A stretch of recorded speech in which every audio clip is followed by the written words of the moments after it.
So,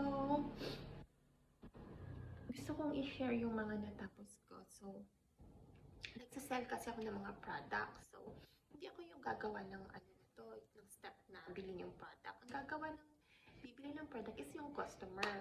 Number 1, kung kailangan ba niya. Number 2, kung gusto ba niya. Number 3, kung ano ba, bakit niya bibilin yung product. So, ganun pala mag-business. Hindi siya basta-basta bibilin mo because nandyan. Kaya dapat kailangan mo yung product. So, ngayon, there's a vast market. So, it is it is not saturated because we have unique propositions and we have unique selling points. So, we have unique qualities, we are unique individuals. So, depende lang yan sa tao. Ganun pala mag-business, no? So, hindi siya madali, pero it's fulfilling and it's so fun. So,